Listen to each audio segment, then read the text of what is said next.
thing that's like, oh, men aren't emotional. Yes, we are. You're watching a man at a football match? You ever seen a man with a flu, bro? Yeah. Yeah. We are emotional. But it's like we're only allowed to be emotional in certain ways, you know? But like, and there was a study, I watched this video of this kind of experiment. This woman went into a shop and was like kind of like crying and sobbing and sitting on within like a clothing store. The amount of attention she got was insane. A man did the same thing, same shop. People thought he was weird. Yeah. They wouldn't want to go near him, and he like started speaking to people, trying to get attention, and nothing. People were looking at him weird. One woman went up to the security guard and said, "Can you go speak to that man? He's being a bit weird." He was just being sad. And as much as it was put on, it was just still an experiment, you know? It just doesn't feel like it's okay to be. And this is what I want to show men too. Like, so my Instagram is me, a lot of it is me being vulnerable. Like me expressing my truth. Because I realized I feel the only way for me to get through to people, rather than just like fancy, like, oh, giving away some like, tips and tricks. No, it's to actually show them. Mm-hmm. Let me show you what it's like. And I'm not doing it for show. It's whenever I feel something, I'll put it up. Because I feel like it can then give men permission. It's like, oh, he looks like that, and he's being emotional. Cool. It's actually it's really well received. Unfortunately, or fortunately, I don't know. It's more received by women. Mm. So the work that I do, because you do it in your sexy voice, like LL Cool J from the video, doing it while eating a peach, going, guys, you should be able to. You should be able to be sad. So that's why you're doing it literally in your swimming shorts, chest out, and just be like, okay. Yeah, just creaming yourself, going, guys, it's all right to be sad. So there isn't one of these videos, but to watch out for tomorrow's video. Exactly right.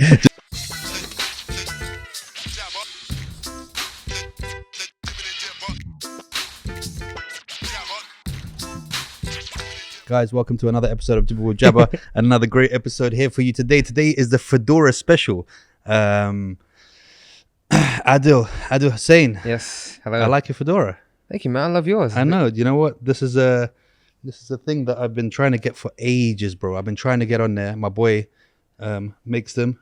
Check out Lines and Tones by Ralu on Instagram, and they customize. If I'm not mistaken, you only really saw me in a hat. Yeah, basically. So I've been looking for them for ages, bro. And when you go online, you're like, I'm going to order this, and it's going to be like ordering off Wish, right? So you're going to try and order a hat. You're going to think it's going to look really cool, and then it arrives and it's like a sombrero that you're going to do it. So I was like, no. When it comes to hats, you need to go there. You got to try it on. You got to see it. You got to feel it. Everything. I got a very small head, so for me to find a hat that fits, it's very difficult. It's hard, right? It's very difficult. But yeah, when I saw you at Roots, I was just like, all right, let me find out where these are from. And shout out Adil for Roots.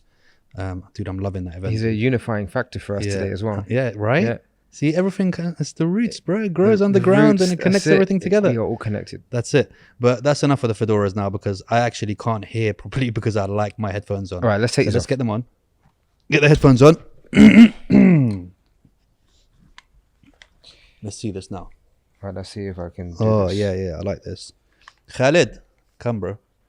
Put this hat on, ET, please. Wait, give a thumbs up to the camera. Nobody sees Khalid. Khalid is always here. Come, تعال شوي. Come here. Come, say here. Come. Khalid is always behind the scenes, making everything work. Wait, get your head down. That's it. Say hello. Hello, everyone. Hey, Khalid is always running things behind. There's more people here, but انت هتعرف تعال بس لا تعال بس.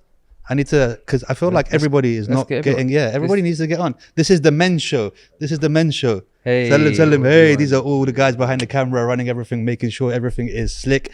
DK, I don't know how we're going to do this. DK, the man, is upstairs in his man cave, which is pretty much like the Bat Cave, running everything from up there. But what I'll do is I'll get a picture from the editor of him going, and we'll put it in there now. Done. So the men's edition. That's it. The men's edition. We have to bring all the men in, right? That's it. Done. We've got ET here. That's it. I mean, I don't know if ET is actually a man. I don't know. And partly because I don't know what acronyms we can use for aliens, because the world is messed up today, and Dude, let's not go there. Yeah, exactly. So I don't know if ET will be offended or what he identifies as. So I'm going to leave it as ET. You know what I mean? AJ, ET, BK, DK. It's all acronyms. So let's talk about men. Okay. I never thought I'd start an episode like that. But it's raining men. First time for everything. Cue the song. Yeah, exactly. So what is a men's coach? Interesting. So I'm a coach a life coach, Okay. primarily, but I'm focused on men and their masculinity. You know, the word or the phrase toxic masculinity is thrown around everywhere. And I want to help guide men into a healthier place, into a healthy masculine place, you know, where they're not reacting from a place of trauma and, you know, and affecting the world negatively, especially those their loved ones, their partners, their family, themselves. And I got into it because I recognize a lot of shit within myself, a lot of my shit behavior, if I'm being honest. You know, and I can look back at myself now and think, fuck, I feel so guilty. I have so much shame for the man that I used to be, especially around like my relationships and how I handled them. What kind of behaviors are we talking about specifically? Cheated on all my girlfriends. I just yeah, but that's partly not your fault. Why? Because you do look like the Asian Rock, so it kind of like you kind of you kind of had to kind of like it's harder to stay faithful when you're handsome, isn't it? No, come on, like it's just like I love that when when ugly guys were like, "Oh, I'm so faithful." Of course you're faithful. Nobody wants to be with you, bro. Listen, no, the glow up was real. Okay, and I didn't know what to do with it, so I didn't always look like this. But when I did, and I got the attention, I did go a bit crazy, right? But it goes deeper than that. It goes deeper than that because I never felt loved enough, so I always sought love everywhere, you know. So anytime I got attention, it just felt great. And even though even if I had a beautiful, loving girlfriend, it wasn't enough, and it's not okay, you know. So I think as men we can do better. If we don't want to be in a relationship, don't be in one. If you're gonna cheat, just look at yourself, you know. And that's what I want to help men do now is to find their truth, because when I started to find out my truth, I didn't like it. But it's important that we transcend that, you know, do the work to understand who we really are so we can become better versions of ourselves and not hurt people in the world. You know, I've spoken to so many women in the last, God knows how many years, about the life that they've been through and how they've been affected by men especially. And it's horrible to hear some of the stories, you know, not just the verbally, the sexually, there's all kinds of abuse that's happened. And a lot of it is just women feeling that they don't even know how to understand a man, you know, and they think something's wrong with them. And sometimes, there's some women that need to also do the work. Yeah, I was about to say, yeah. They do, right? And I'm also working with some women on that kind of stuff too. But us men can do better to just do better. And what do you think it is that primarily makes men like that? Or because I always hear women are so complicated and it's so hard to understand the women and blah, blah. But men as well are very, very complicated creatures. Yeah. Just like you said, with that whole, you know, a man could have everything. Yeah. And at the same time, just self-sabotage and just want that attention. Yeah. And it's not because this is the thing. A lot of people label cheaters as bad people. Do you know what I mean? But there's a lot of people out there who have accidentally tripped over and landed somewhere they weren't supposed to and stuff, and not necessarily be bad men. I don't think we're bad. You know what I mean? I think we've done bad things. Yeah. But again, it goes back to the whole, it's a very complicated subject because men have different chemicals in their body. And I know you're going to say, no, everything's in control and blah, blah, blah. Men are chemically different than women when it comes to attraction because we're very visual, right? So a man can just see another woman. And that's why we're sitting on trains in school, going to school, and you got an erection for no reason whatsoever. Do you know what I mean? You're just like, what's going on here? So there's a balance there between having to control these urges. Yes, I agree. But I feel like even faithful men still have the urges like crazy. But that's the difference between a healthy masculine man and a man that isn't as grounded in his masculinity, right?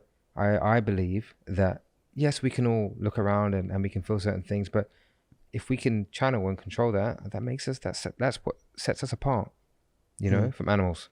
Yeah, but I think the problem as well is the whole relationships. Like between me and my wife, we've got a very clear understanding.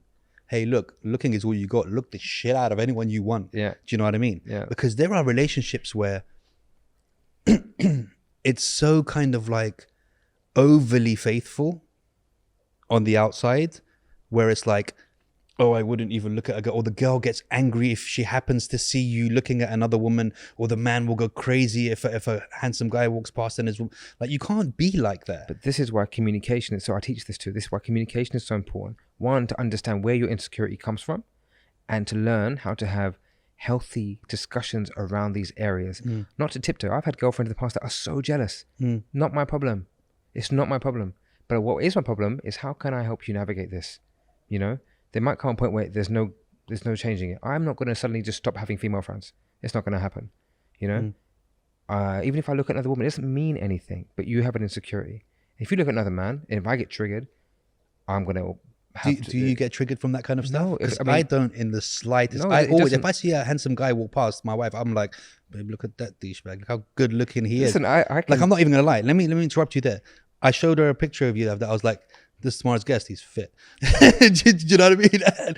And like, I have no issue with that whatsoever because you cannot stop. You cannot imagine that your wife is never going to be attracted to another man again. Who are you? Yeah. Like, and even us as human beings, we don't get, it's not, for better choice of words, bored. But when you see something every day or you have something every day, it loses the like. I'm sure my wife doesn't look at me and get butterflies anymore. Look, I'm sure she does. I mean, she still realizes I'm fit, but I mean, like, you know what I mean, right? Yeah. So you have to be open to that. It's like, and I think the people that are so against that and get so angry, that's where a lot of the cheating happens. Again, it comes down to misunderstandings, but one, a misunderstanding within yourself, so you don't even know why you're triggered, why you have these things. Go within first, you know, before you start projecting your shit onto other people. And this is what I've been learning about myself. The last 3-4 years has been me learning and unlearning and relearning my own traits, behaviors, like everything, stripping it back. And it's been tough, you know, to see myself, to see my ego at play so often, to look back at all my relationships and see where I was gaslighting. Oh, gaslighting is the fucking worst, the worst. And explain gaslighting for those who don't know. Gaslighting is when you make the other person feel like they're a bit crazy when really they're probably speaking the truth, and you make them feel like, yeah, they're a bit like, come on, don't be stupid, you're being ridiculous, but you're just trying to protect yourself because you're in the wrong. And they start to question and doubt themselves. That's horrible. You know, you make them feel like shit just so that you don't have to deal with the truth. So, yeah, it's a big one for me because I've done it so much, you know. I can happily say that I've transcended a lot of this shit that I've done and been through. And now, if I'm in a relationship and I feel like I need to cheat, well, I'm gonna do so. I'd rather not be in it. I'm just not gonna be in it. You know, I was in a relationship. My last one, which was here in Dubai, it was 100% faithful, and I just know I'm never gonna be that kind of person again. I just want to help people find their truth. You know, if you're unhappy or you're living this double life, and it's one of the key themes I find with the men, especially in Dubai, double lives. They're not being true to anyone, especially to themselves. So they live in double lives. They're not happy with what they're doing, so they go away and live, you know, doing all kinds of craziness behind the scenes. I'd rather, and I think that either they have the conversation, bring it out to light. If we can help people step into their fear of the unknown by having the difficult conversations, the world would be a better place. But what about the people that, because you're saying it to someone, I understand where you're coming from. Yes. Because I spent a lot of time, you know, searching inside and trying to figure out who I am and blah, blah, blah. What about people who don't care? They're not looking to find their truth or their, you know, some people are happy just living this way, and it's just, they don't see it as a problem. Like, I've got a friend, again, don't judge. I don't judge other people, but he's in a relationship. I think, yeah, he's married. He does his things behind the thing, and he's like, well, look, if she still has everything she wants and I still treat her like a queen and it doesn't change the relationship in the household, then tell her. Then yeah, but he wouldn't tell her. No, right. Then it's not going to change anything if she doesn't know. But what I'm saying is he sees it as, that's all right. He's not really interested in. Okay, then ask him if it's okay if she does it. No, of course he's going to say no. Oh, well then ridiculous. Yeah. Be in an open relationship then if you can handle that shit. This is what I mean. Men and their ego. Yeah. Get it in check. You know? The world doesn't belong to you. So how do you go about that? Getting it in check? Recognize your behaviors, first of all. This behavior that you talk about with your friend is not okay. He knows it's not okay. He needs to sit with himself. He needs to understand why he does this and why he can't just be with one person. And what kind of things, what are the reasons that you're finding of why people do this kind of stuff? So often, they can't express and explore the things that they want with their partner for fear that their truth might push them away, might freak them out. They might be judged, might be rejected. You're talking sexually, or you're talking... Yeah, sexually, or maybe they even, I want to go on a boys trip. I want to go hang out with my friends. I got men that have to ask permission, you know, and I'm like, okay, it's okay to have a discussion, but you don't need to ask permission necessarily. It's about having open dialogue. Don't live in fear of your partner. If you're in a relationship, I really believe if you're in a relationship, you can be honest about everything. This is how I'm feeling. This is what I want. This is something I've always wanted to do. How does that make you feel? And go there and explore. You know, it doesn't mean you have to, it's a yes, no. It could just be, let's explore it. I want to know everything. I want you to know everything about me. I want to know everything about you. It doesn't mean let's go through our past and how many men have you slept with. No. It just means these are my like deepest, darkest wishes, desires. These are things that I'm ashamed of. You know, there's things that men don't talk about. How many men are in the bathroom like jacking off and they can't tell their partner. But why are you doing it? You know? How many men can tell their partner that they do that? Just leave the door open and just be like, listen, I'm gonna be busy for a while, but that's what I mean. That's even a small one. I had a man reach out to me recently and said, listen, I like men, and it's not okay. I'm Muslim. I shouldn't be doing this, but I can't help it. I'm on the apps. I'm having a good time, but I'm conflicted. Should I get married? That's what not if that's how you feel. Yeah. But that's what he said to me. He said, like, "Is this what I should do?" And I was like, "No, find a way to accept who you are." He goes, "Oh, but I should be getting married. You know, I need. This is what needs to happen, and this is what my family want for me, and this is what I know I need to be doing." I'm like, "Well, you're going to end up cheating on your wife with men, and what if she found out?" Yeah, that's even worse, right? Yeah, what's that going to do to her? I said, "You never know. You might find a bisexual wife." Oh, that doesn't exist. I'm like, listen, trust me. You don't want to know what exists in the world, bro. It exists. You'd be surprised, yeah. But it starts with an open conversation. Men need to get more comfortable having uncomfortable conversations and being okay with the consequence. But it goes both ways. Women need to be able to hear the truth. And there's a lot of women that I've spoken with who say, you know, I really wish a man would be more open and communicate his feelings. And I'm like, can you handle it? If he told you his truth, honey, I masturbate every day, even though we have great loving relationship, and I watch this kind of porn. How's that gonna make you feel? Can you handle that conversation? That's a very extreme example, but can you handle that conversation? No, porn's wrong. Do it. So you're instantly gonna judge him. He's not gonna tell you shit. It starts, it's a communication between both of you, you know? So I'm very interested, as much as I'm a men's coach, I'm very interested in working with couples, looking at relationships, looking at communication, because we're all in this together. And I'm a big advocate of creating environments where people can have, men and women can have conversations. You're not necessarily couples, but men and women, you know, and talk about things, throw a topic in the ring and see what happens. And it's really nice to see. And I've run a few of these things. We had one the other day on a topic of Men Don't Cry at One Life. And it was a really, really nice discussion. Shout out to the guys at Mentality. It was a really, really, really well put on. And we had men and women in the audience just like sharing their expression and their truth around like what it means to be a man, masculinity, how would they feel if a man cried in front of them, just everything. Mate, I cry all the time, mate, especially if I'm watching Lion King and whatever. Yeah, listen, I watched drops. I watched the Adam Project 2 days ago. Bro, I cried at that one. Me too. That is a great film. I was bawling on that one as well. And if I bring that film into it, that was a great film, which touched on like, you know, father-son relationship and also touched on inner child. Imagine if you could go back to your 5-year-old self and say, listen, you're going to be fine. Because a lot of the shit that we go through is actually childhood trauma that we haven't dealt with. Even little things as abandonment. So if I fast forward now, or actually rewind and fast forward to me, a lot of how I felt towards women was because I didn't get enough of the cozy love and affection from my mum, you know? And then she had some issues like, you know, depression, everything after my dad left. And so I felt like I had a responsibility for her and her well-being. So I stayed home until the age of 31, you know, because I felt like I had to be at home. So it wasn't really like a mother-son relationship. It's more like I was the parent. And I didn't realize, that's who I was becoming until I got kicked out of my house. My mum kicked me out. We had a massive fight, and I was like, "What? I've been home all these years trying to look after everyone. Okay, fine." I felt relieved. I resented my mum all those years for being at home. It was not her fault. She didn't know. She didn't even ask me to be there. But I felt and carried that with me, and I spent many years just developing all kinds of toxic traits because of this. Bouncing from relationship to relationship, cheating on everyone, spending money that wasn't mine because I wanted to feel more manly. You know, I was like an eBay king, man. I used to buy things all the time. I was like bidding on shisha pipes. I had like 3 or 4 pipes at one point. I don't even need them. But these things I did to make myself feel better. Like even hitting the gym, like I did it when I first went to the gym. It's because I wanted to look better and impress the opposite sex. But when I got kicked out of the house, I went through my own little depression. I was going through a hard time in my relationship at the same time.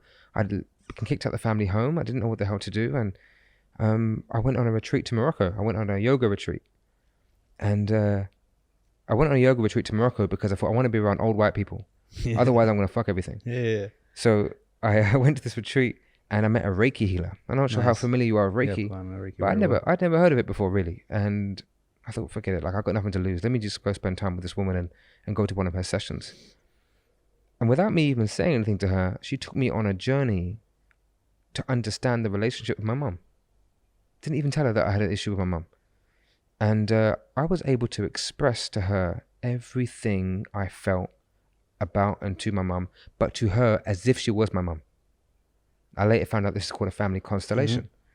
Mm-hmm. And it was so cathartic to express everything I felt, because I was saying it all for the first time, you know? And there was a moment where she said, you know, you've been looking after your mum and your sister all these years, and especially your mum, and you didn't need to. And I felt guilty because I didn't feel like I was looking after my mum. But there was still energy that was coming from me that was like, I was still thinking and caring and feeling like I had to be in the house. And she gave me this sound bowl. And she said, you know, all these years you've been parenting the parent. But that's not how energy flows. That's not how the ancestral energy flows. And this sound bowl represents all of the love that you gave your mum that you didn't need to. Because she's going to be fine. She's good. She's a mum. They're solid. You can take it back. And I burst out crying. I burst into tears. I said, how can I take it back? This is my mum. She goes, no, you'll be fine. She doesn't need it. She's happy. And I knew this was symbolic. But it was deep and it was emotional for me. This session was meant to be like an hour. I was there for 3 hours. I took the sound bowl back and I felt light. My shoulders just felt lighter. I just felt good. You know, and it felt like, like a hug had just been washed all over me. And in that moment, I realized that, wow, I was carrying so much stuff across all these years that I didn't really understand. And I still didn't fully understand it. But all I knew is that I suppressed a lot of my emotions all those years. Because I was also brought up by my dad, who was quite tough, who told me, men don't cry, toughen up, you're too sensitive. You know, he was like a black belt martial artist and a tough man. My dad could handle anything. And I was soft. I was a big softie. I was bullied. I was like everything. So I didn't really express myself so much in my adult years. And I thought, wow, I'm quite lucky that I didn't go through like really, really dark times, you know, like a lot of the men in the world do.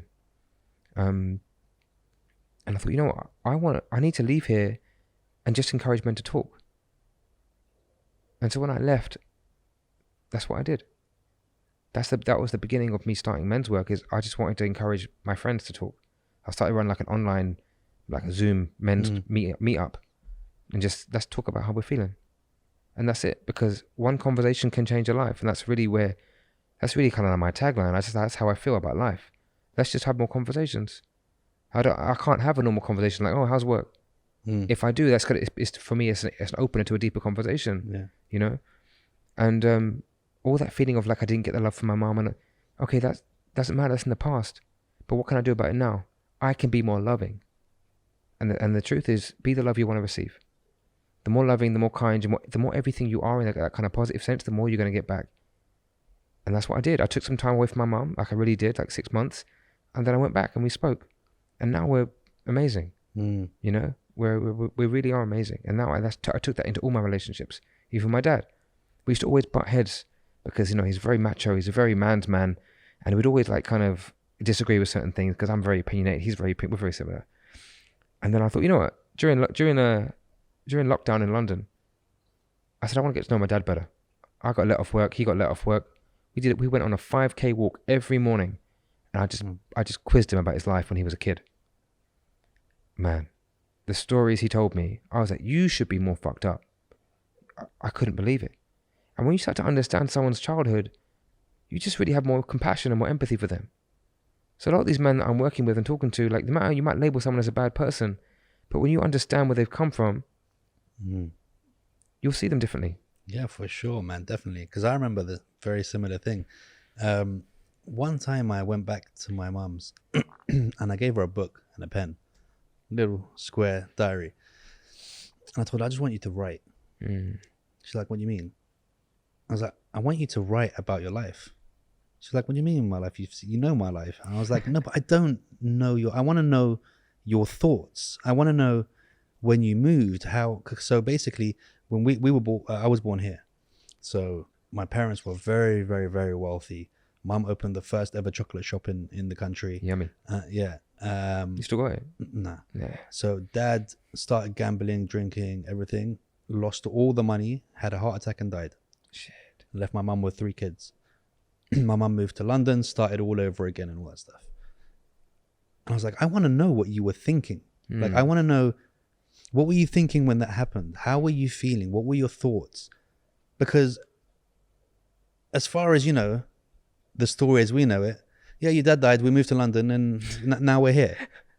Do you know what I mean? Yeah. But I kind of wanted to know, what were your fears? How were you feeling? What does a woman do when she's left with 3 kids, and what obstacles did you face? What kind of fears did you have? What was going on? Because now I'm old, I can imagine, do you know what I mean? Losing my partner, losing my house, losing all the money, and having to start again. Yeah. One of those pursuit of happiness moments where you're just like, okay, what am I doing now, kind of thing. So, and then what? Like, tell me what you thought about me. Was I a dickhead when I was growing up? Like, I want to know what other things in your life you were, weren't you? Yeah, I'm still a dickhead. But what makes you you? Because I only know you from the mum side of it. Do you know what I mean? I don't know the conversations you used to have with your friends, the type of character you were outside of the mum role. Do you know what I mean? What did you used to enjoy when you were younger? What kind of, you know, what dreams did you have for yourself? Like, all of those things, I think you can live a whole life and never know that about your parents. True.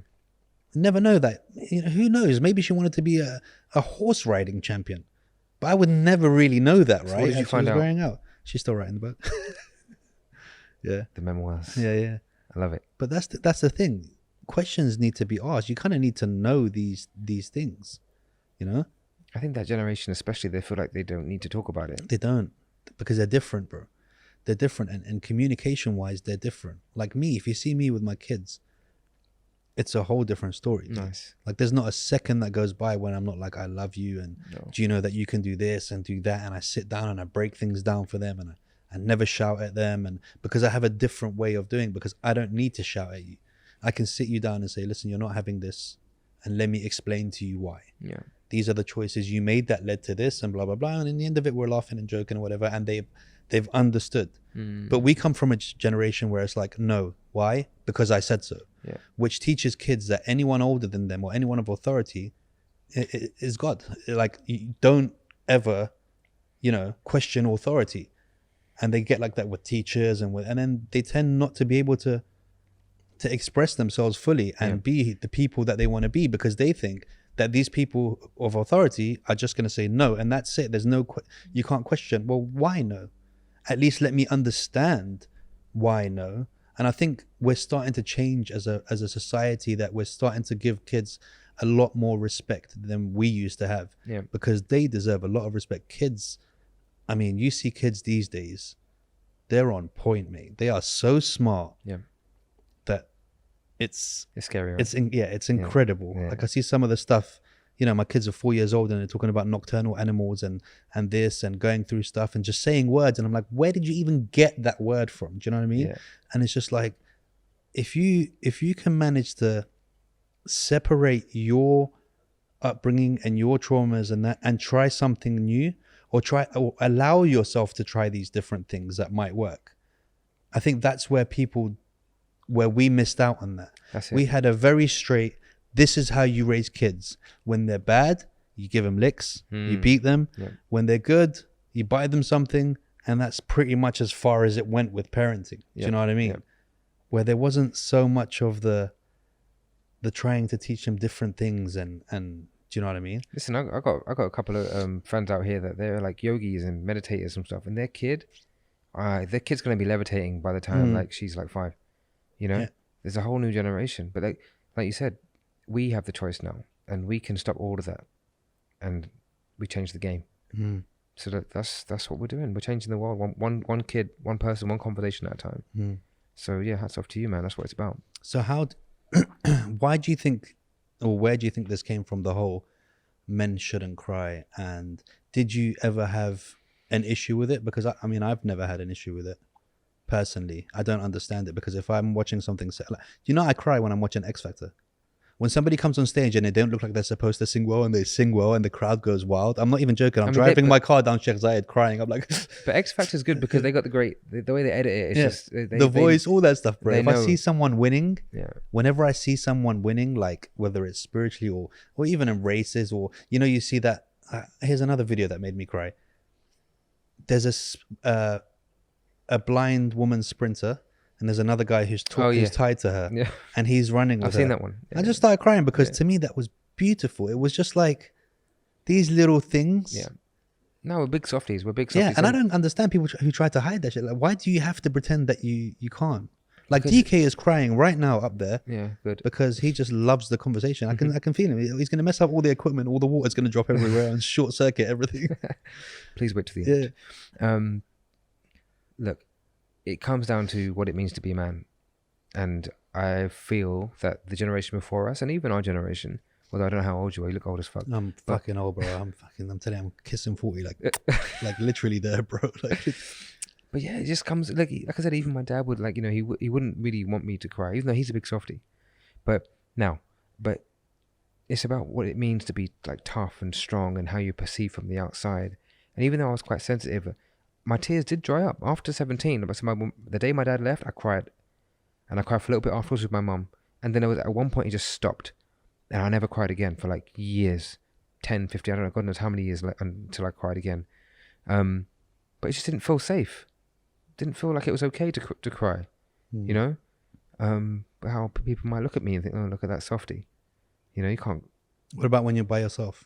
But even then, I didn't cry. I might feel like sad, but then I also wasn't okay feeling sad, which is also a great question. I like to ask people, like, how comfortable are you feeling sad? A lot of men are like, no, I don't want to, can't feel sad, keep going. And it's that kind of mentality that we're not allowed. The suppression of emotion within men has been something which has been pushed on us for so many years, but we are, and there's a thing that's like, oh, men aren't emotional. Yes, we are. You watch a man at a football match? You ever seen a man with a flu, bro? Yeah. Yeah. We are emotional. But it's like we're only allowed to be emotional in certain ways, But and there was a study, I watched this video of this kind of experiment. This woman went into a shop and was kind of crying and sobbing and sitting within a clothing store. The amount of attention she got was insane. A man did the same thing, same shop. People thought he was weird. Yeah. They wouldn't want to go near him, and he started speaking to people, trying to get attention, and nothing. People were looking at him weird. One woman went up to the security guard and said, "Can you go speak to that man? He's being a bit weird." He was just being sad. And as much as it was put on, it was just still an experiment, It just doesn't feel like it's okay to be. And this is what I want to show men too. So my Instagram is me. A lot of it is me being vulnerable, like me expressing my truth, because I realized I feel the only way for me to get through to people, rather than just fancy, giving away some tips and tricks. No, it's to actually show them. Mm-hmm. Let me show you what it's like. And I'm not doing it for show. It's whenever I feel something, I'll put it up. Because I feel like it can then give men permission. It's like, oh, he looks like that, and he's being emotional. Cool. It's actually it's really well received. Unfortunately, or fortunately, I don't know. It's more received by women. Mm. So the work that I do, because you do it in your sexy voice, like LL Cool J from the video, doing it while eating a peach, going, guys, you should be able to be sad. So that's why you're doing it literally in your swimming shorts, chest out, and just be like, okay. Yeah, just creaming yourself, going, guys, it's all right to be sad, So there isn't one of these videos, but to watch out for tomorrow's video. Exactly right. Just baby oil. You can cry. These aren't tears. Look, what these am I are supposed to do? Go in the gym and lift weights while No. I get it. But look, so it's received by women. Women love what I'm doing, which is fantastic, and women are the gateway to men. That's the way I see it, right? And I do get a lot of women that say, you need to speak to my husband, speak to my partner. And there's been a few men I've worked with who have started working with me because their partners have paid for the first few sessions. Please work with him. And it's been great. And then they say, this is amazing. Here's the rest of the money for the rest of the sessions. Fantastic. I get that. But I do struggle, to how do I engage the men? And because I know they could do with someone to talk to, first of all, because I know what they're going through. I've either been through it, or I'm going to go through it, or I'm going through it now. And even just recently, man, about a month ago, I had a massive breakdown where I cried my eyes out for like 2 hours. And I could feel the feeling coming up all day. It was a Sunday and I had I had meetings all day. I had a PT client. I had everything going on. And I was like, no, I have to get through the day. I got through the day and I spoke to like my coach, and she said to me that was already on my mind, because I was saying to her, I was like, I just feel like I'm not really getting any business right now. Like, it's just, I don't know what's going on. She was like, maybe you shouldn't be a men's coach. Like, you were like, huh? No, but it's what I've been thinking. Yeah. I'm not going to lie. It crossed my mind, because I'm like, maybe this isn't what I should be doing. If it's not landing and men don't want to do the work, maybe I should just stop this. I believe in it. I know that there's power in this. I know there's power in men coming together and having a chat. I know there's power in a man looking at his demons and really talking to himself and sitting down with his shadows. I know there's power in it. I've been through it and I'm going through it. And I know how I feel now. But men don't seem to be how do I do this? And I went to my bedroom. I turned off all the lights. I lit some candles. I put on some music. And I hit the bed and I started crying. Blubbering like a 4-year-old that didn't get his McDonald's, right? I was crying so hard and I was scared, man. Like, I was alone. I didn't know what I was doing. Like, I'm here in Dubai on my own. No friends, no family, no close friends. And just didn't know what to do. But I allowed myself to feel it. I was like, you're always trying to suppress this shit. Just feel it. Let yourself cry. I looked in the mirror. I cried watching my tears. I did everything. I looked in my eyes. I started having visions. I had a vision of shaving my face. I had a beard at the time. I started crying at that. I was like, why do you want me to shave my face? But I did. The next morning, I woke up, I shaved my face, and I felt like a new man. That same day, I had four messages and missed calls and Instagram kind of messages from people that wanted to work with me. And one of them was the guy from Mentality, Manny, who said, listen, I want you to moderate this panel we're doing on Men Don't Cry. How apt. I just finished crying.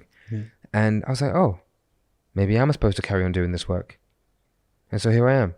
I'm not going to give up. I just had to go through that. I had to just feel what I was feeling. And also to give myself a reminder that it's going to be tough. And I think, men also, and women, we all need to just understand, we go through hard times, take it as a lesson. These are lessons. These are teachings. And one thing that I want to work on is a retreat for men that takes men on an initiation.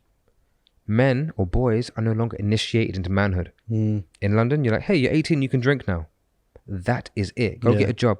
Yeah, it's not like tribal, mate. Tribals, you need to do some shit. Right. You're like, you disappear for 4 days, you bring me back a tiger tooth, otherwise you're not fucking. That's what otherwise I'm saying. You're staying here. Yeah. But that's what I'm saying. We don't have the equivalent. Women get their periods. There is a physical transfiguration of the body that moves them into womanhood.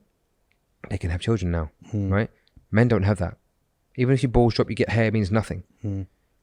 Men need to look at their trials and tribulations throughout their life as their initiation, rather than running from it, suppressing it, numbing it. Deal with it. Feel it. When you feel shit, when you feel like you're alone, when you feel sad, when you feel all of it, aggressive, angry, feel it. Allow it to move through the body and look at the lessons that it's teaching you. A lot of the men here, or even the world, what do we do when we're feeling something? We hit the gym, we grab a bottle of alcohol, we find a woman, we watch something, we find every way possible to not deal with the emotion. We're not taught how to deal with the emotions. Women are, maybe we can go back to hormonal, are biologically programmed in a way that allows them to, maybe whether consciously or unconsciously, able to process their emotions, or at least feel them and let it happen. They have far better ways of dealing with shit. And also, I think women are far more open to just going to a friend and say, listen, A, B, C, D is happening right now. What do you think? Exactly. Do you know what I mean? Where guys tend to,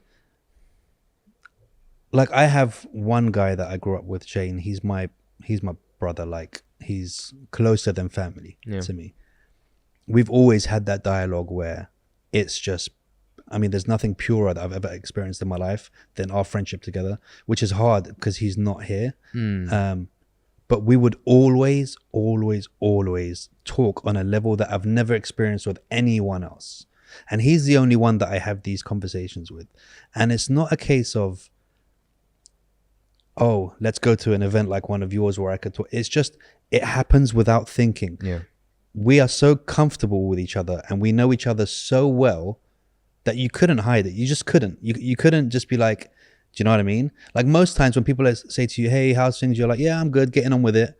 Like if he would ask me and I was going through something, I'd be like, bro, things are shit right now, and this is how, and blah blah blah blah blah blah blah blah. How do we encourage that conversation between more people? You know what I mean? And I think it just takes one or two guys to start instigating these conversations, to let their friends understand it's all right.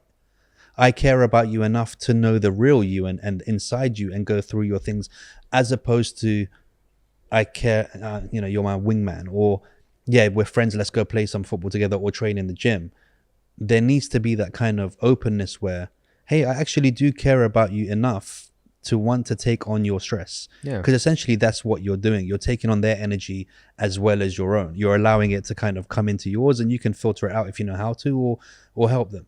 So I think a lot of people get so busy living their everyday lives that they forget how important that side of it is to a human being.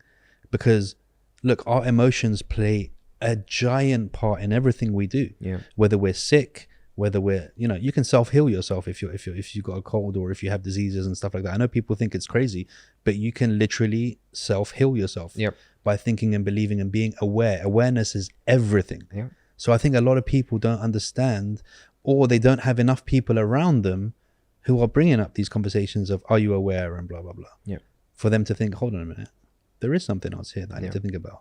But a point that I wanted to touch on is sometimes it's difficult to actually engage with your emotions or allow yourself to feel certain emotions because of the position you play in your family, etc. Yes. Example, I've spoken about this before. About, say, almost this time last year, sitting in the bedroom, hear screams coming from the living room. I'm thinking the kids are just playing around. Then I hear screams, more screams. I'm thinking, okay, one of them's bumped his head. There's a bit of blood coming off. They're all going nuts. They're the twins and them up.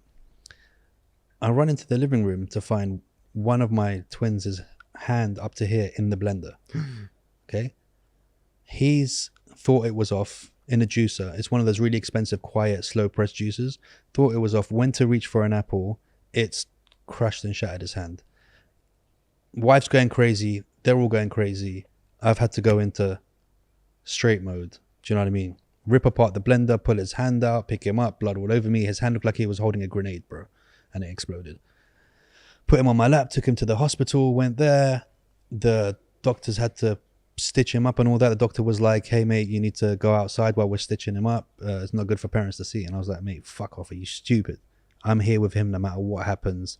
Like, I'm not going to leave the room. He's like, oh, yeah, you'll get PTSD. I was like, give me PTSD, EFG, whatever. I don't care. I'm not leaving his side.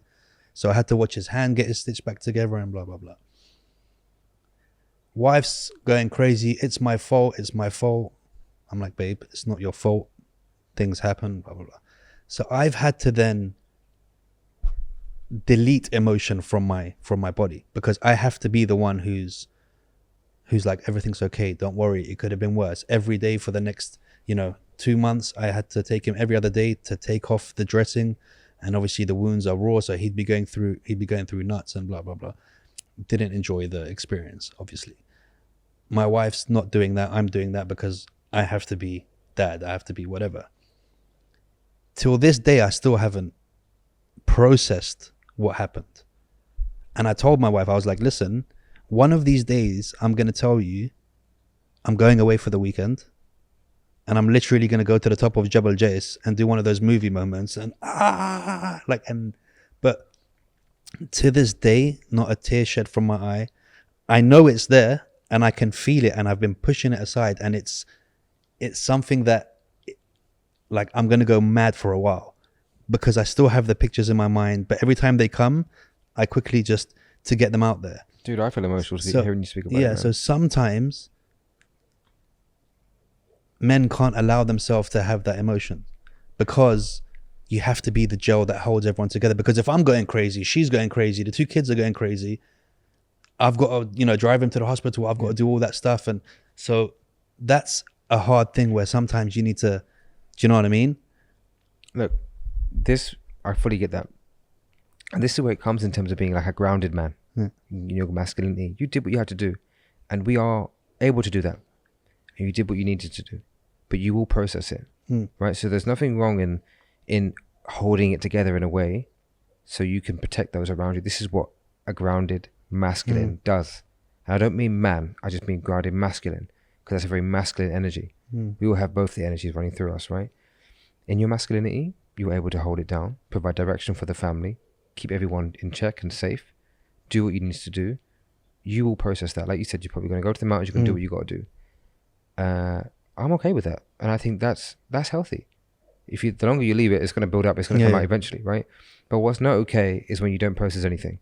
You don't allow anything, and you just like numb all the time because you're like, no, not dealing with that. Don't want to face it. Doesn't exist yet.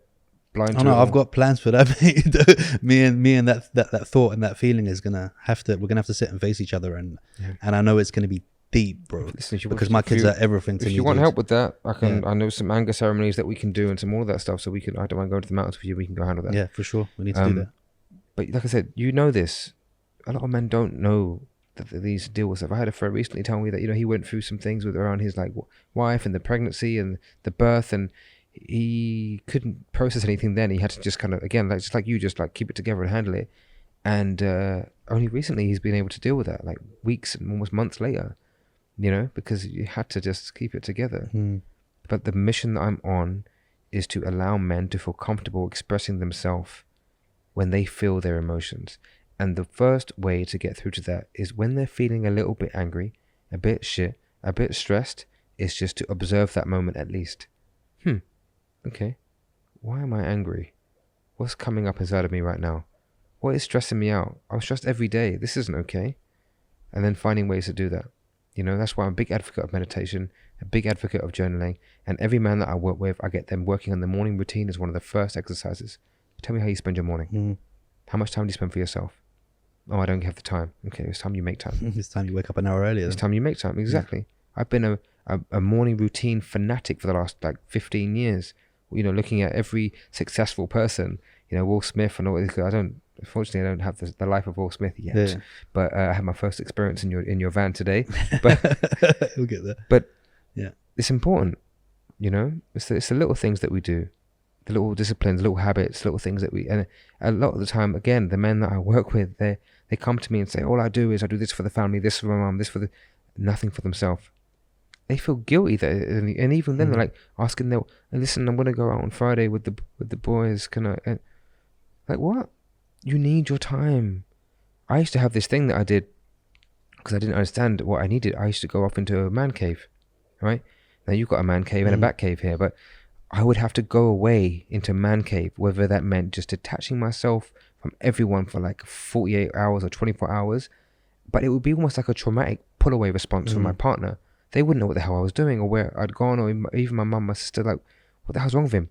But it's because I got to a point where I was so stressed and so like I had so much anxiety that I had to leave. But it's because I didn't actually know how to build in a kind of healthy time apart from my friends, my family, or whatever I needed. I didn't spend time with myself, so I had to run. And even with my last partner, I used to just spend like a few hours watching, close the curtains, have the projector on, Netflix, eat all the food I wanted, and just be alone from her for like 4 or 5 hours. She got to understand what I needed, and it was cool. But if men don't start to understand that they need some time to themselves, and it's built into their relationship in a healthy way, not in a way which is quite traumatic for their partner, then it's going to cause some problem. Do you ever run away into like man cave, where you got quite a... Dude, I don't know how I did it, and I'm not going to say I don't deserve it, because I do, but the relationship me and my wife have is insane. Love it. And I argue with people about this. We've had one argument in 8 years. It lasted about 30 seconds. We spoke about it. It was done. Nice. And people are like, no, you need the fire. And blah. I'm like, no, you don't. Like, being angry and shouting and throwing things around, that's not the fire in the relationship. I don't need any of that stuff. Like, my wife, I remember the other day, she was like, listen, I'm going to go out on Saturday. Are you okay being in the house? I was like, what are you asking me permission for? Tell me, listen, Saturday I'm going out, don't do nothing. Do you know what I mean? Like, this is not like, if you want to do something, you do it. I'm never going to say to you, like, I never ask her for permission to leave the house. I'll be like, babe, I'm going out. And she'll be like, all right, cool. And the same with her. There is never going to be a time where I'm going to say, where are you going? We don't need to know where she's going for. I want you to go out and I want you to hang with your friends and I want you to have a life other than being a mum and other than being around this dickhead all day who's, you know, sitting there just making jokes and farting all day. Do you know what I mean?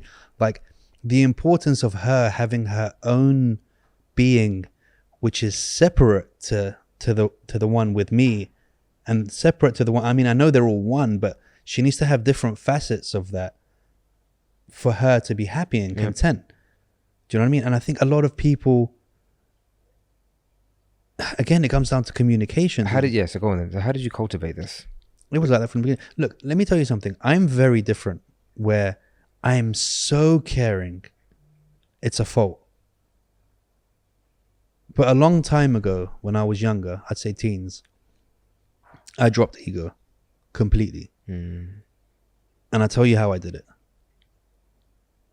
You're going to die, bro. Yeah. Nothing means nothing. Everything that you think means something, you're going to die. Could be today, could be tomorrow. You could fart too hard and your intestines fall out. That's it. It's a great reminder. Weirder things have happened. You're going to die. Yep. You're going to leave everything. You're going to lose everything. You're going to die. When you're arguing with people, you're going to die, bro. So I'm so aware of death. And not in a negative way. No, I get it. But I'm so aware of death that none of this stuff matters to me. The whole, forget all that stuff, bro. Like, this is the way I am. If you don't like it, that's fine. You're going to die. So you're not going to have to deal with me for long or I'm going to die. There's a lot of teachings that say that. Like, you know, be aware of your mortality. Yeah. Because look at it like this. I have this conversation with people when they're like having beef with people, whether it be family and they haven't spoken to their sisters. And I was like, listen, the only way you can do this is if you're all right standing over this person, burying them. And if you're all right with them, one of you is going to bury the other. Me and you, this friendship, one of us is going to bury the other dude. Either you're going to be burying me saying he was a cool guy, or I'm going to be burying you saying he was like, if you're okay with knowing that person died and you hadn't spoken to him for 3 years, fine, carry on. Let it be 10 years, whatever. Yeah. Most of the time, people don't think like that. They're not aware of that because they think they're living in this movie. And us as people, we think we're going to be old men and we think we're going to raise our grandkids. And do you know what I mean? Dude, the other day in Marina, somebody dropped a bottle from one of the balconies. It landed on some little kid's head. Not kid, he was in his teenage years. He died. A bottle dropped from a balcony. This kid was probably going to get whatever, you know, going to meet his friends. But in a second, he was in his 19 or whatever. Shit is random, bro. Shit is so random. And for you to have that ego to think that you're guaranteed a long life, that's when you're not going to get shit done. That's when you're not going to build real relationships. That's because there's always that, I'll do it tomorrow, man. Or I'll do it on tomorrow. Is not guaranteed. Next year, I'll decide to quit my job and do this. Do you know what I mean? And I think everybody hears this cliche of, you know, tomorrow is never promised so much that it's just become a saying. They don't take the seriousness behind it. Yep.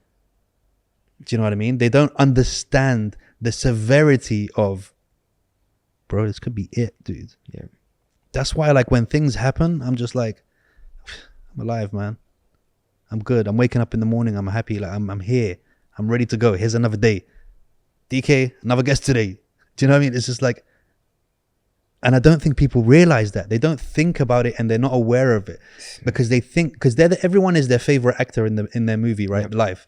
They think they're going to have part two, and it's going to go on for years. You never know, bro. If you do get a great life, good for you. Yep. You lived a good run, but don't ever think that you're special. No, this is why gratitude is so important. You know, we can go through hard times, like really hard times. Everything can feel like it's the worst, but there is always something to be grateful for. Always. And when you can hang on to those gratitudes, it can change everything. You choose how you feel. And so I think it's brilliant that you can look at life and think.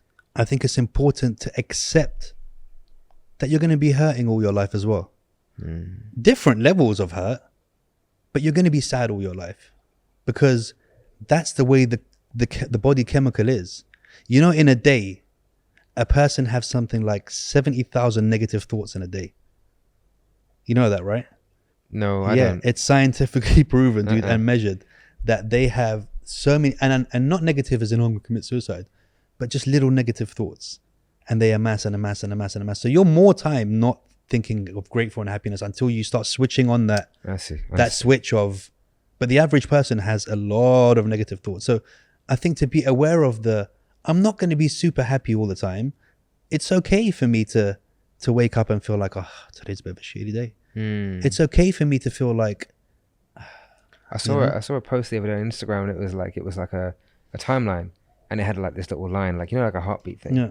And it was like, at this, it was like, oh, got a new job, boom. Or like, you know, I went on holiday. Like, it said that these little moments count for 5% of your life. Yeah. But these things along the bottom, had a cup of coffee, woke up in the morning, spent time with the family. That's 95% of your life. Find the happiness in here. those. Yeah. Not at these little random moments that count for 5% of your life. They'll never, look, all these excitable moments and stuff. Look, you go to buy a car, right? You want a bright orange Rolls Royce. Okay, I do it now. Now, once you put that in your mind's eye, before that, you're not seeing one bright orange Rolls Royce in the street. The second you drive it out of that showroom, from there to the house, you're going to see about 8 of them. Yeah, that's called the reticular activating exactly. system. Do you know what I mean? And then it becomes, after a week of having that car, you're back down again, right? You're not sad about it, but it doesn't have that. Do you know what I mean? So if you only try to get happiness out of the positive, these kind of things, and not, like you said, out of the little things that matter, you know, then it's a troubling life. It's a long, hard life if you only try to get happiness out of that. You know, all of this is just absolutely fascinating. This whole thing around gratitude. I'm coaching this kid right now, and he's the kid that actually told me about you. He's 15, and he's an amazing boy. Been through a lot in his life. And he was like, hey, you know, this is there. I reached out to you. It's not King, right? Huh? It's not King. No. Okay. And you don't know him, you haven't met him, but he's been following you for a while. And he was like, hey, you know, you'd be really good on this podcast. That's why I reached out to you, like, last year. Yeah. And he's been through a hell of a lot. And I've been trying to work with him on just something simple as the gratitudes. And yesterday he messaged me and said, you know, I feel so grateful. And it's the little things that you've taught me about life and the way that we perceive things. He's a very, very gifted kid.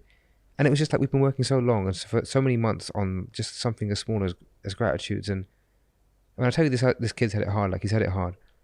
And I can't coach him, but all I can be his big brother. So I'm literally being his big brother, and it's been beautiful. But just hearing that and seeing that, you think, oh man, if this kid can really just see that life is all right, or there's something to be grateful for, then we have no excuse, you know? And it's been a blessing. Like I love this kid so much. Like we need to bring him down to the studio and let him come and watch one of the episodes live from the room for sure. Yeah, man. Honestly, I'd love to meet him. Yeah. He was raving about you. Yeah, I'd love to meet him, man, for sure. He's a good kid. You're more than welcome anytime. We're gonna make it happen. His name is Ibrahim, so shout him out. Ibs, shout out to Ibs. We're gonna get you here. You should have brought him today to watch the episode. Damn it. Yeah, see? Don't worry, I'm a better big brother Ibs. Okay, so what is the men's circle or a men's circle? Because this is something that really caught my eye about when you first kind of reached out. I looked at it and I was like, that would be really cool to go and join and be a part of. So again, like I mentioned before, like I started running these online men's circles, and that was all about just getting men to have a conversation. I didn't really know what I was doing, so I joined a men's circle myself online, and I found my men's coach. His name is Alexander Cottle, and he's a big advocate of looking at the male archetypes based on Carl Jung. So there's a book called The King, Warrior, Magician, Lover, and it's about looking at these as the 4 archetypes that revolve within a man. So your king, your warrior, magician, lover, and within those 4 archetypes, you have like the kind of higher version of them, and then the shadow forms. So I've been doing a lot of work on understanding that.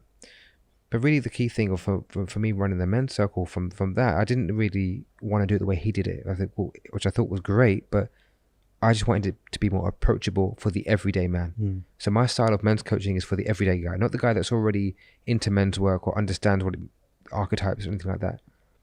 So I run these weekly check-ins. So every Monday evening at Jumeirah Beach, me and a bunch of guys, we would just sit down in a circle, literally, and I'd do a little grounding meditation just to kind of bring them to the room, like nothing too crazy, just 5 minutes of just a little bit of breathing, and I say some awesome words, and it kind of brings everyone down. And then what we do, we just literally check in. How are you feeling? What's been going on this week? Talk about anything you want, but I want you to get out of your head into your heart and speak with how you're feeling. It can be how you're feeling physically. I'm feeling like I've got tight shoulders, and good, keep going with that. How are you feeling emotionally? What's coming up for you mentally? How are you feeling intellectually? How are you feeling sexually? Oh, I'm frustrated. I'm not getting it from the wife. Okay, cool. How's that making you feel? What's going on there? And then it just goes and goes. I give men around 7 to 8 minutes each to speak, depending on how many men there are. A lot of the men that come sometimes, they say, I'm going to sit and observe. I'm not going to speak. I say, okay, just come. They come. As soon as they hear other men open up and speak, they cannot wait to get in. Again, it's a myth. Men don't want to talk. Yes, they do. They want to talk where it's safe. This men's circle is a safe space where anything can be said. There's no taboo subject, nothing that hasn't been said before, nothing that can't be said. Everything is confidential. Everything that's said there stays there, you know? And there's that respect. And then what you start getting is that you get the sharing, you get the, me too. And that me too is what's powerfully transformative. That me too moment, yeah, we have them too. That me too moment is healing. Because then a man instantly feels that, I'm not alone. Yeah. I'm not alone. And that's, I find, one of the key things that men feel is that they feel they're in this on their own. But when you bring men together and you build a brotherhood, which is what my mission is. In Dubai, I want to build a brotherhood. Brotherhood DXB, I want to make it here. Where every man can come together, bring their sons, right? And we build something together where we are talking to each other, we're helping each other. It's not this competitive nature, I'm out for myself. No, let's hang out, let's talk, let's share stories. Let's bring the wise elders to come and share their wisdom. Let's teach the kids. You know, let's get them out away from the PlayStations and the Xboxes. Let's get us hanging out, having chats, playing games, doing whatever you want. Just build a family. You know, that's what I want. That's what we need. That's what we need more of. Not separation. We need integration. Yeah. It's funny you say that. You need to watch an episode. I'm going to show you something. One of the episodes I did with a good friend of mine called JPVD, and he created this group on is it Discord? No, it's the other one. What's the other one called? Telegram. See the title of the group? Brotherhood. Nice. And it's all about men coming together, finding themselves, finding their... This is Dubai? Yeah, it's in Dubai. So, but basically this is... So the way he does it, he's a public speaker and a healer and everything, but he does it worldwide to very high net worth people. Oh. So the way he's done it is he created a group where people could interact with each other. But like I said, it's the opposite of yours. So yours is very kind of like, I want people who don't deal with that kind of stuff, but I'm going to put you in contact because you guys do. And he's starting to spend more and more time in Dubai. He travels around the world speaking, but he's getting the Dubai bug now, and I think he's planning to move. So he'd be a very cool person to get in touch with. So I believe very much in this. And again, it shows you're not alone. There's no, exactly. Yeah.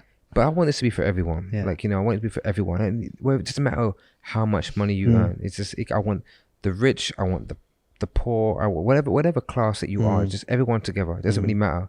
Like you said, we're all going to die. We're all skin and bones. You've got to have nothing with you. Yeah. But we can just be more loving, more caring, and we can come together. I'm facing the problem of, I don't know where to get all these men together, or how to get all these men together. You mean location or where from? Where from? They're not, you know. Bro, listen, like I said to you on the phone the other day, keep doing it. Keep being consistent. If you build it, they will come, bro. Yeah, Field of dreams, I'm building bro. it. So you guys listen to this. Come Do find it. me. No, look, do it. Because look, again, you've only just started doing this, dude. 2 years is nothing. You're a baby. Stop complaining. Stop being impatient. I know it's coming from a place of love because you want to help more as soon as possible, but let it grow. Enjoy the process, dude. Keep being consistent. Keep doing it, because there will be people. There will eventually be a time where someone's going to go, "Where are you going?" "Oh, I'm going to this thing." "What thing?" "Oh, this brotherhood meet that we do." "Why haven't you told me about it?" "Well, I'm just telling you about it now. Do you want to come?" "Okay, let's come." Yeah. And then again and again and again, it's going to keep going and going and going. I'm going to come to one of them, which is what I wanted to do a long time ago. Then we get on Roots, which is another community we're building together. Yeah. People will start to hear from there. It is going to grow. Yeah. It is going to grow. You just got to be consistent, believe in what you're doing, and anything that comes from a place of love will always succeed, bro. Yeah. Always succeed. No, you're right. You're right. Don't be frustrated. Do you know what I mean? And this is the problem. This is the thing I was telling you about before, to touch back on the subject that you were talking about before, where doing these things make you realize that you're not alone. Mm.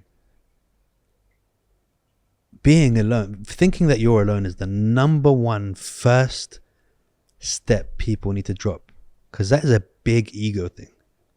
Who are you to think that you're any different, or you're some special subject from the billions of people? We're all the same, bro. Yeah. We look different, we do different things, but when you go down to the core base of it, you'll find that 80% of everything everyone goes through is exactly the same as the next person. Yeah.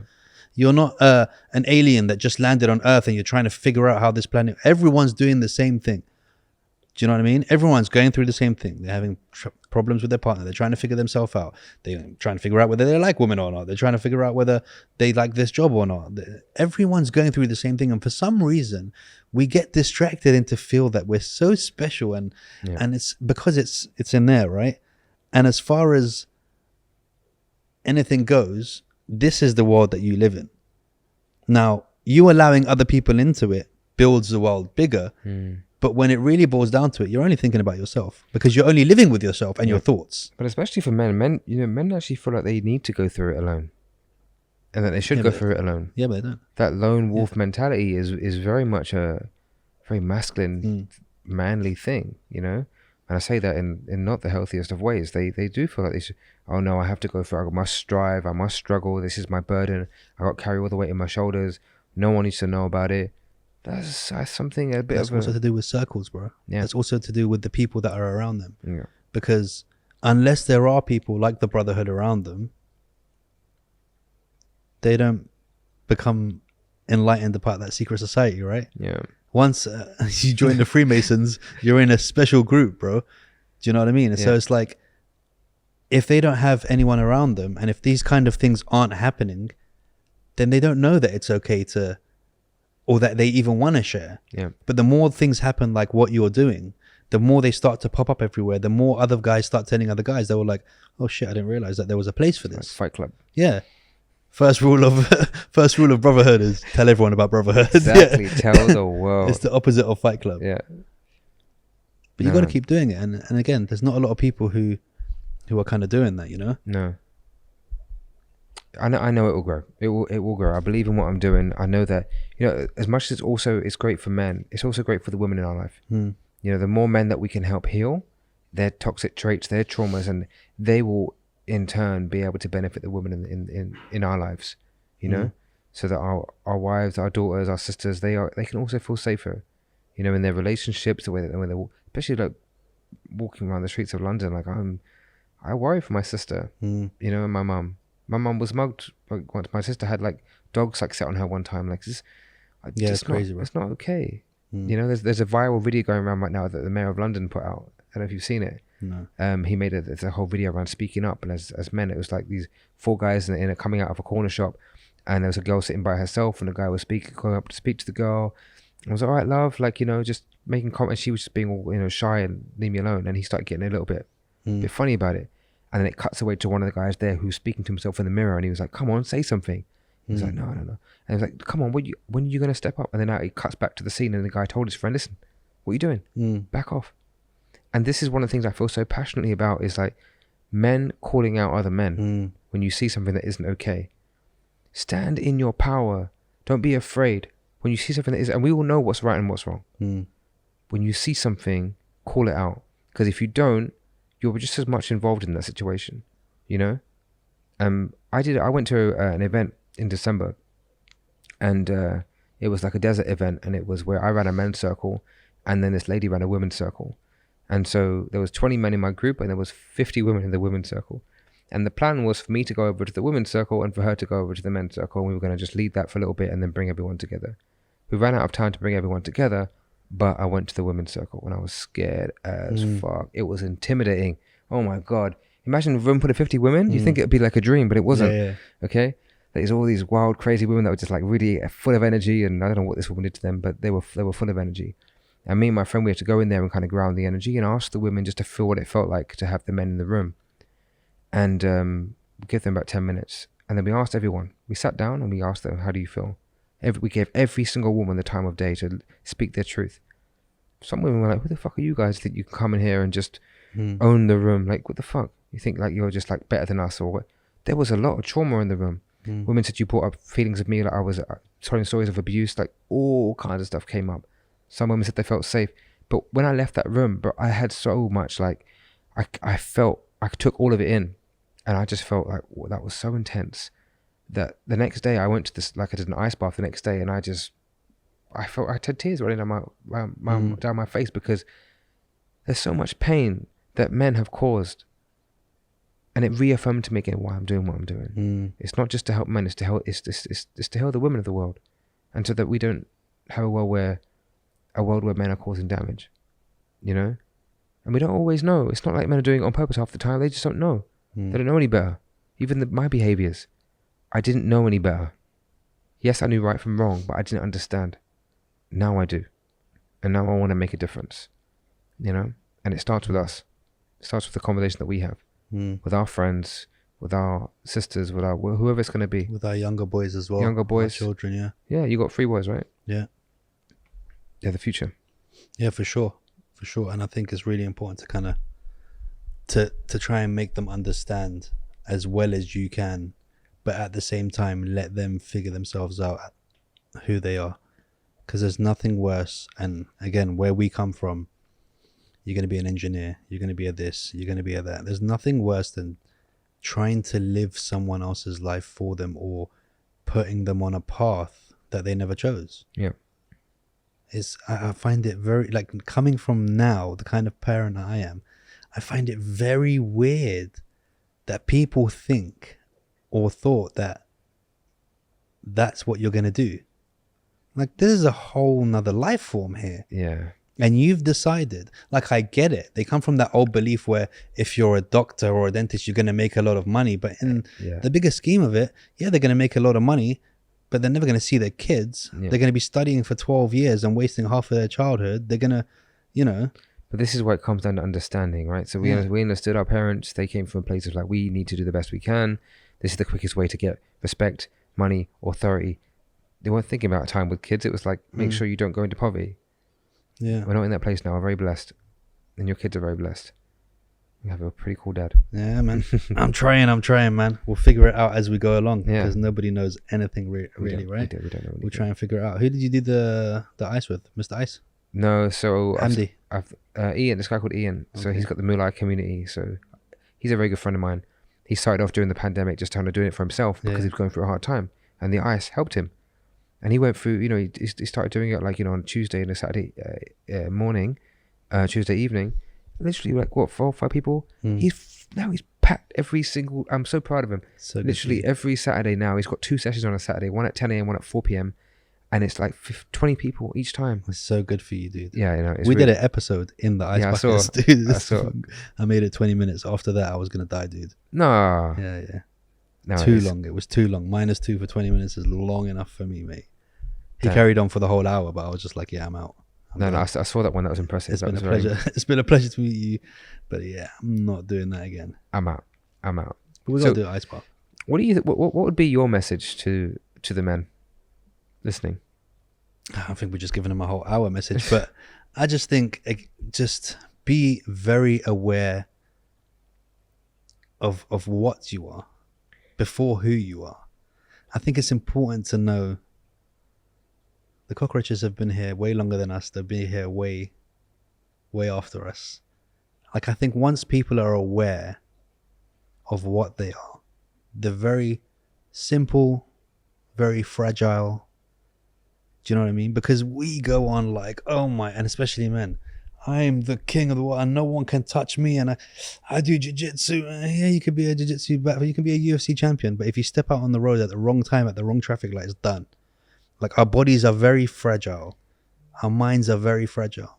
Start with accepting you've been given a chance to write a story. You've been given a chance to start a journey. That itself is how many million to one that you got that chance. Yeah. And just enjoy the ride, dude. That's it. Enjoy the ride. Accept it and know that it's no straight road. And just embrace it. I think once you get past that one, because a lot of people don't even think about that.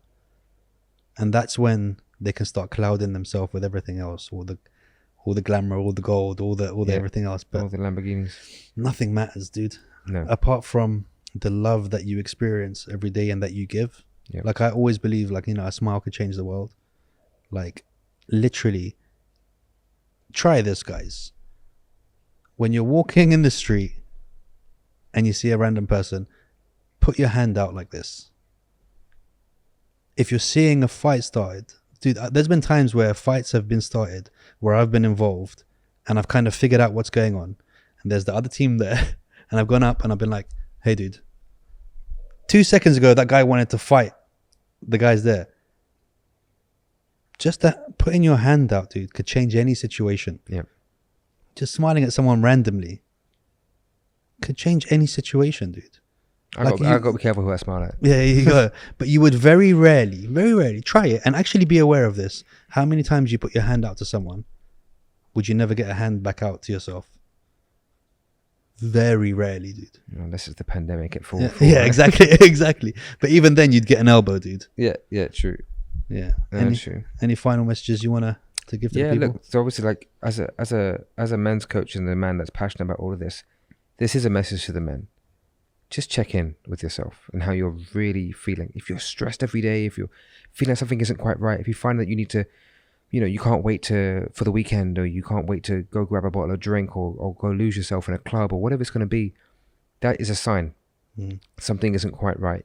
Just spend time, just taking time for yourself to understand what's happening there, you know? Also, listen to the whispers that from your friends, from your family, things that they keep saying about you or to you. There's truth in it. Next thing, your partners are your mirrors.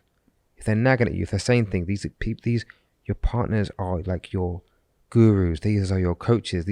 Respect them. Look at them as lessons and say, what are they trying to teach me? Not, I need to run away from them. They are teaching you things. They are showing you yourself, and only your partners can do that. Do not run away from it. Look at yourself. Check your ego. Drop it like you did. Drop the ego. Look within. Start to journal. Own your morning. And if you don't know how to do any of these things, come to me. Boom, we'll be putting all those links out there. Yeah, find me on Instagram, Adil Coaches, man. That is the best way to get me. That's it. No, don't worry, man. And hopefully we can just watch this get bigger and bigger. Yeah. And watch the Brotherhood grow. Yep. And I look forward to climbing that mountain, dude. We got some work to do. Yeah, let's go. Guys, I've been AJ. I hope you enjoyed the episode. Don't forget to like, subscribe, tell a man you love him. And he's been Adil. And I will see you next time. Thank you so much. Boom.